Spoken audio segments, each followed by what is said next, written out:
एक बेवफा पत्नी अपने आशिक को पाने के लिए अपने पति को कैसे जहर देती है। चलिए देर न करते हुए कहानी शुरू करते हैं। यह कहानी शुरू होती कॉलेज से। बीएससी थर्ड ईयर में एक लड़की थी जिसका नाम था चांदनी। वह एक मिडिल क्लास फैमिली से थी।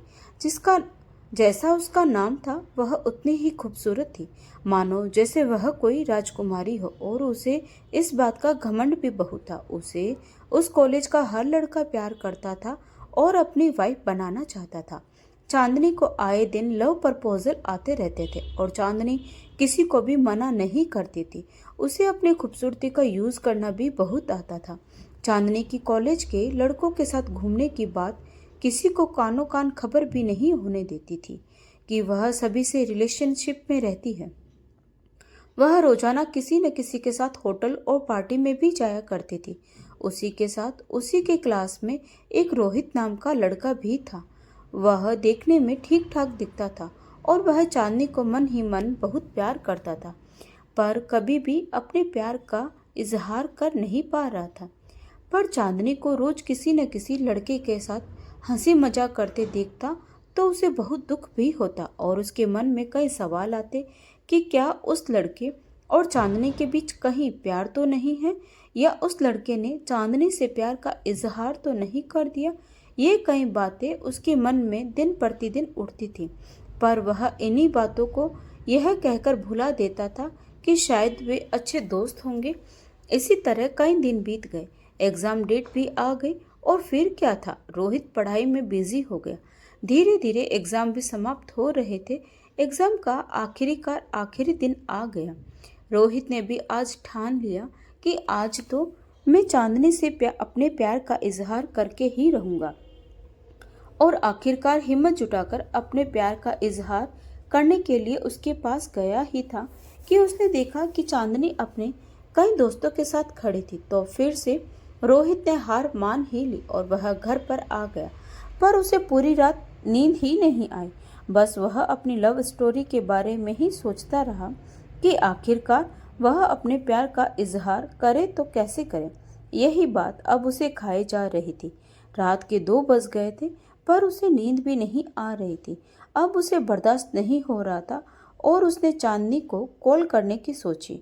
और तभी उसे ख्याल आया कि अभी तो रात के 2 बज गए हैं और अब मैं फ़ोन करूंगा तो वह क्या सोचेगी। पर फिर भी इसका दिल नहीं माना और उसने चांदनी को अपने प्यार का इजहार करने के लिए कॉल कर ही दिया। रात को चांदनी के तकिए के नीचे से हल्के फोन की रिंग की आवाज आ रही थी, पर फिर भी चांदनी इतनी नींद में थी कि उससे फोन उठाया नहीं जा रहा था। तो रोहित ने फिर से कॉल कर दिया। अब जैसे तैसे करके चांदनी फोन तो उठा लिया और धीमी आवाज में कहा, हेलो। पर आगे से रोहित की आवाज तक नहीं निकली और चांदनी ने फोन को काट दिया। इसके बाद 2 से 5 मिनट ही हुए थे कि रोहित ने फिर से हिम्मत जुटाकर आखिरकार वापस कॉल कर ही दिया। अब चांदनी की नींद थोड़ी कम हो गई थी तो उसने फोन को रिंग बजते ही उठा लिया। हेलो, कौन है यार? चांदनी कहती है। फिर आगे से रोहित धीमी आवाज में बोलता है, मैं अटकता हुआ बात करता है। तभी चांदनी कहती है, बकरी है क्या, मैं कर रहे हो? इतनी रात को परेशान क्यों कर रहा है? क्या काम है? तब रोहित कहता है, मैं रोहित बोल रहा हूँ, तुम चांदनी बोल रही हो ना? तो चांदनी कहती है, हाँ। तो क्या हुआ, इतनी रात को यह पूछने को कॉल किया है क्या? तभी रोहित कहता है, नहीं नहीं, मैं तो कहकर वह रुक जाता है और कहता है, क्या तुम मुझे कल कॉलेज के बाहर वाले होटल में मिलोगी? मुझे कुछ कहना था तुमसे। तो चांदनी कहती है, जो काम है अभी बता दो, मेरे पास टाइम नहीं है फालतू का। तो रोहित कहता है, प्लीज़ एक बार 12 बजे दोपहर को प्लीज़। तो चांदनी भी उसकी बात को मान जाती है और फ़ोन को काट कर सो जाती है। सुबह वह देर तक सोती रही, पर उसी की दूसरी तरफ अपने प्यार का इजहार करने के लिए वह पूरी रात तक जागता रहा। वह 7 बजे तक खाना खाकर घर से निकल गया। 12 बज गए थे और रोहित बार बार घड़ी की ओर देख रहा था कि कब चांदनी आएगी और उसको अपने दिल की बात बताए। पर वह तो मानो आ ही नहीं रही। हो गए 12:30 पर चांदनी नहीं आई। रोहित को बहुत परेशानी होने लगी कि चांदनी शायद उसे नहीं मिलेगी, पर तभी चांदनी देखने को मिलती है। वह इतनी खूबसूरत दिख रही थी कि किसी का भी दिमाग चकरा जाए। पतली कमर, नागिन जैसी चाल, मानो सबको घायल करके मानेगी। जैसे ही चांदनी उसके पास आती है, रोहित कहता है, सो हॉट लग रही हो यार तुम। तो तभी इसी बात का चांदनी जवाब देती है, मैं तो पैदा ही खूबसूरत हुई हूँ, इसमें कहने की क्या बात है। अब दोनों होटल में चले जाते हैं और रोहित 2 आइसक्रीम मंगवाता है। चांदनी कहती है, बोलो क्या काम था, जल्दी बताओ। तो रोहित कहता है, 1 मिनट, पहले आइसक्रीम तो खाओ। पहले दोनों आइसक्रीम खाते हैं और फिर रोहित अपने जेब से एक डायमंड रिंग निकालकर चांदनी से कहता है, आई लव यू। तो चांदनी भी क्या मना करने वाली थी, उसने भी हाँ कह दिया और रोहित को आई लव यू टू में जवाब दे दिया। पर रोहित को नहीं पता था कि ऐसी कई डायमंड रिंग वह कई लड़कों से ले चुकी है और आई लव यू टू भी कई लड़कों को कह चुकी है।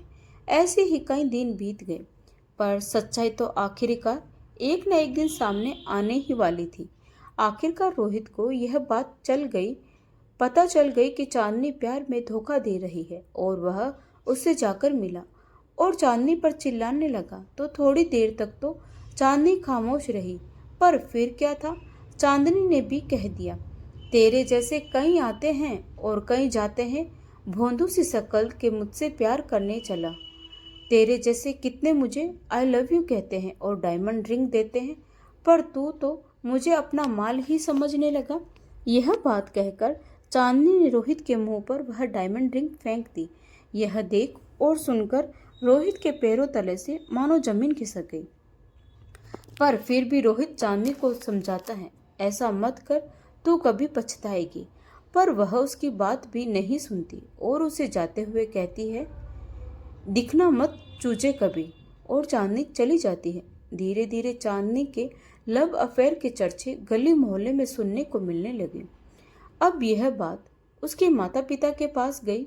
अब वे भी चिंता करने लगे थे, क्योंकि उनकी बिरादरी के लोग भी उन्हें अब ताना मारने लगे थे, जिसकी वजह से अब चांदनी के माता पिता ने चांदनी की शादी करवाने की सोची और चांदनी के लिए रिश्ता ढूंढने लग गए। आखिरकार उन्हें एक राजू नाम का लड़का मिल ही जाता है। राजू एक बहुत सीधा साधा लड़का था। वह दिखने में भी कुछ खास नहीं था, पर फिर भी चांदनी ने अपने माता पिता के दबाव में आकर शादी कर ली।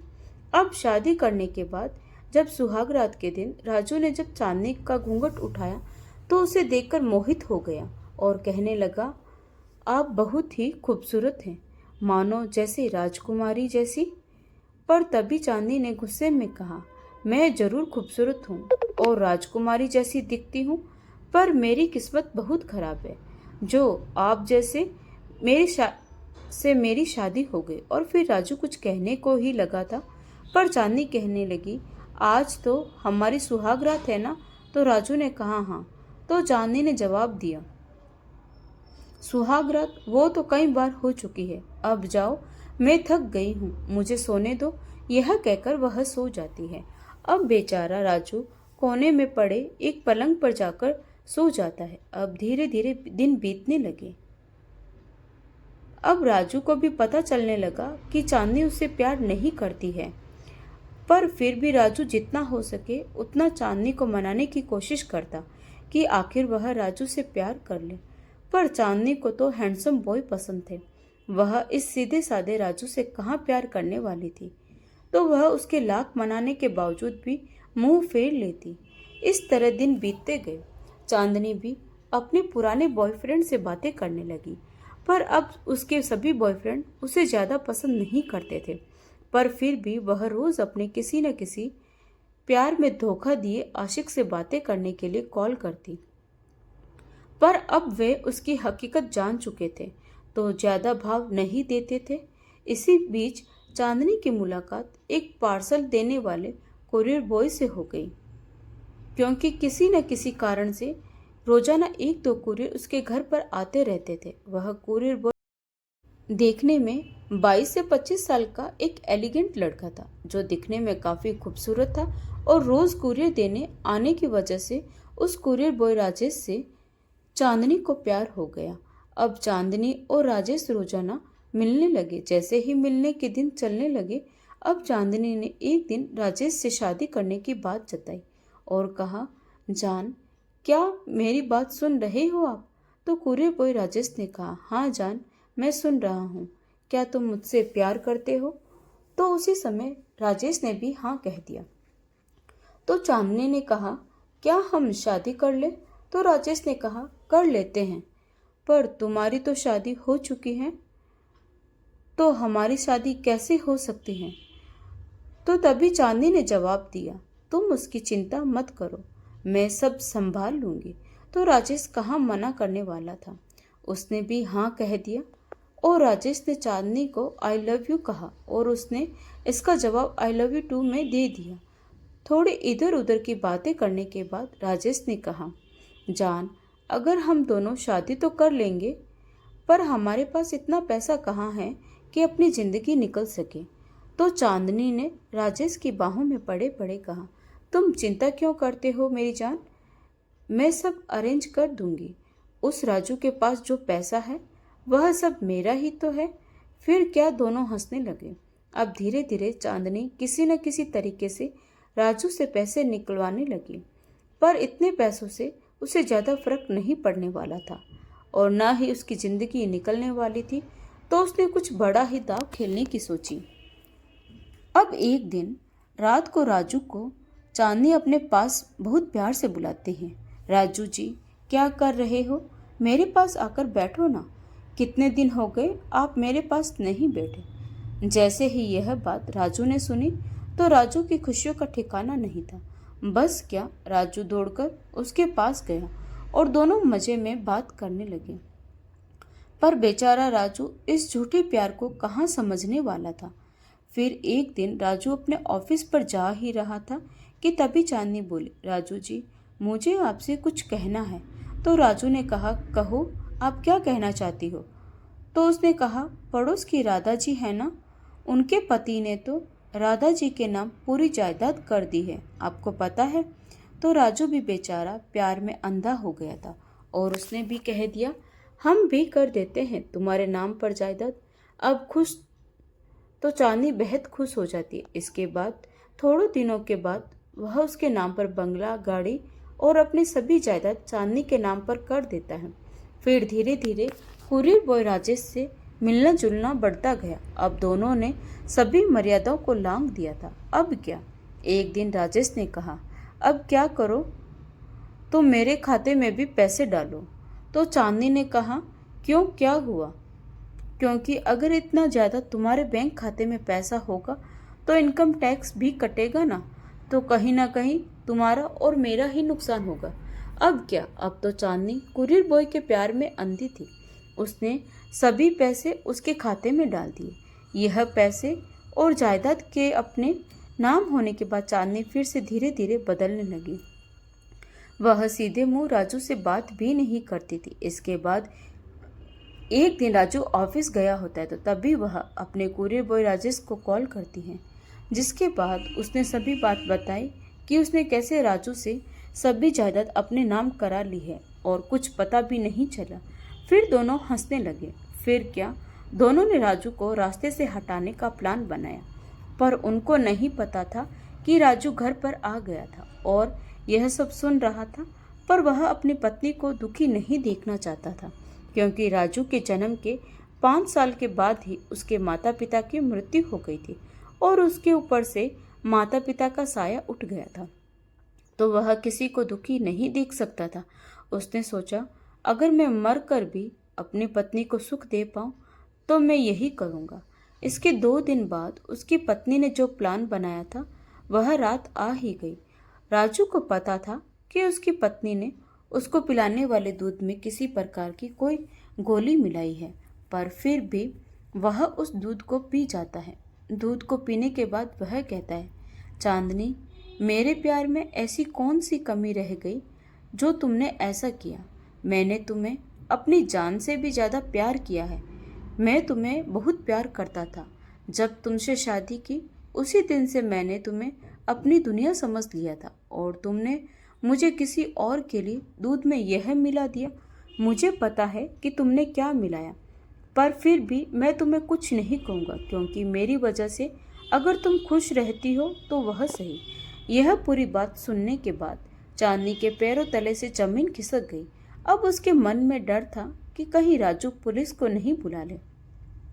पर तभी राजू ने कहा, मैं खुद ही मना कबूल करता हूँ तुम्हारी खुशी के लिए। मैंने किसी को भी यह बात नहीं बताई। यह कहते हुए तुरंत राजू के मुंह से खून निकलने लगता है और वह नीचे गिर जाता है। पर अब भी बेरन चांदनी का दिल नहीं पिघला। बस उसे तो उस कुरियर बॉय राजेश के साथ जिंदगी बितानी थी।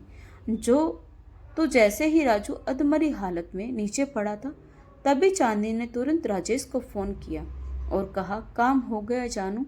पर आगे से कोई जवाब नहीं आता है और फिर वह कहती है, हमारे बीच का कांटा हट गया है जान। तभी आगे से आवाज आती है, कौन बोल रही हैं आप मैडम जी? तो चांदनी हक्की बक्की रह जाती है। उसे पता था कि वह कुरियर बॉय राजेश ही बोल रहा है। तो वह फिर से कहती है, मजाक मत करो यार, जल्दी उसे ठिकाने लगाओ। कहाँ हो तुम? तो राजेश कहता है, मैं तुमसे काफ़ी दूर जा रहा हूँ, इतनी दूर कि तुम कभी मुझे नहीं देख पाओगे चांदनी मैडम जी। तभी चांदनी कहती है, मैं तुमसे बहुत प्यार करती हूँ जानू, ऐसा मत करो। तब राजेश कहता है, जो कभी अपने पति की नहीं हो सकी वह क्या मेरी होगी? क्या सबूत है कि कल किसी और आदमी के लिए मुझे धोखा नहीं देगी? यह आखिरी शब्द बोलकर राजेश ने फोन काट दिया। अब चांदनी फोन को बार बार लगाती रही, पर आगे से फोन बंद आ रहा था और अब उसका पति भी मर गया था और राजेश भी चला गया। अब उसे कॉलेज के बॉयफ्रेंड रोहित की बातें याद आती है, पर अब समय गुजर चुका था। अब चांदनी के पास पछताने के अलावा और कोई जरिया भी नहीं था और अब तो उसे जेल भी जाना था। पर तभी वह राजू के पास बैठकर रोती है। पर तभी उसे पता चलता है कि राजू की सांसें चल रही है। तो वह तुरंत एम्बुलेंस को फ़ोन करती है और इसके बाद एम्बुलेंस से हॉस्पिटल में राजू को पहुंचाया जाता है और राजू की जान बचाने के लिए वह सभी भगवान से मन्नत मांगती है कि अगर वह जीवित रहते हैं तो मैं एक नई जीवन की शुरुआत करूंगी। और ईश्वर उसकी बात सुन भी लेते हैं। आखिर कड़ी मेहनत के बाद 5 दिन के बाद राजू को होश आता है और अब राजू से चांदनी माफ़ी मांगती है और अपनी सभी गलतियों को लेकर बहुत शर्मिंदा होती है और फिर राजू भी इन सभी गलतियों को माफ़ कर देता है। इसके बाद की नई जिंदगी भी शुरुआत होती है। चांदनी बहुत बदल चुकी होती है। अब वह दिल से बस राजू को ही अपना प्यार मांगती है। और अगर कोई उससे पूछता है कि राजू से तुम इतना प्यार क्यों करती हो, वह कहती है, एक बार तुम भी करके देखो, वही दुनिया है दोस्तों। आपको यह कहानी कैसी लगी कमेंट करके ज़रूर बताएं और अगर कहानी अच्छी लगी हो प्लीज़ लाइक शेयर और सब्सक्राइब ज़रूर करें। तो मिलते हैं एक नई कहानी के साथ। धन्यवाद।